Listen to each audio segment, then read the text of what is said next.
Hindi ko alam. Sa desisyon ko, muntik na may namatay ng dahil sa akin. Dahil hindi niya natanggap ang ginawa ko. Nag-inom siya at sinadya niyang ibangga ang motor na sinasakyan niya. December 30 nangyari sa kanya yung accident na yun at pinagsisihan ko yung nangyari. Dahil sa akin, sinira niya ang buhay niya. Tinanggap ko yung mga mura ng mga kamag-anak niya sa akin at sinisis sa akin lahat ang nangyari kay Jan. Binantaan nila ang buhay ko, pero nagmatigas ako.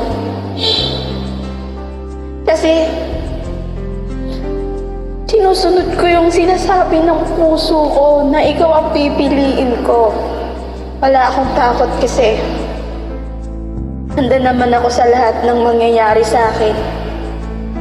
Kasi sobrang miss ko na rin ang pinakamamahal kong papa na nasa kabilang buhay na.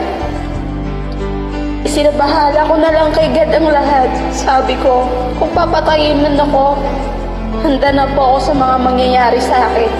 Dahil deserve ko yun eh. Hindi ko makalimutan dumating ang panibagong taon. Alam mo ba kung ano salubong sa akin? Napakasama. Dahil puro na lang luha ang lumalabas sa mga mata ko. At natuto akong mag-inom ng alak ulit dahil hindi ko natanggap ang nangyari sa kanya ng dahil sa akin. Dahil hindi na nagising si Jan. Naalala mo pa ba yung mga panahong ilang beses kitang pinagtulakan palayo? At ilang beses na rin akong nakipaghiwalay sa'yo pero ayaw mo. Yun talaga ang hindi ko.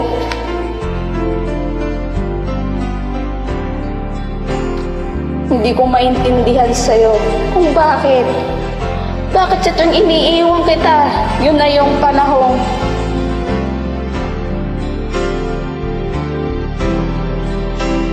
at pagkakataon mong sumuko ka, pero bakit ayaw mo pa rin? Naalala mo pa ba nung nakipaghiwalay ako sa'yo pero laking gulat ko na lang sinugot mo yung kapitbahay namin? Nakakatawa dahil sa tuwing gagawin kong iwan kita, gumagawa ka ng mga bagay na ikakahina ko. Lalo na yung nakipaghiwalay ako sa'yo, nag-inom ka at dun pa sa malayo. Alam mo ba kung gaano ako natakot nun? Dahil ayaw kong may mangyari sa yung masama. Gusto ko lang malaman mo kung bakit ganun ka. Gusto ko lang malaman kung bakit ganun ka sa akin. Kahit kasalanan ko, ikaw yung nanghihingi ng sorry sa akin. Dahil ayaw mo na nga makapaghiwalay, maghiwalay tayo.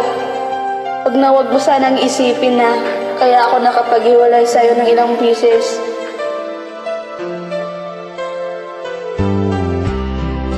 Kaya hindi na kita mahal. Kaya ako kapaghiwalay at sinusungitan kita at kung anong-ano para hindi na kita mahal.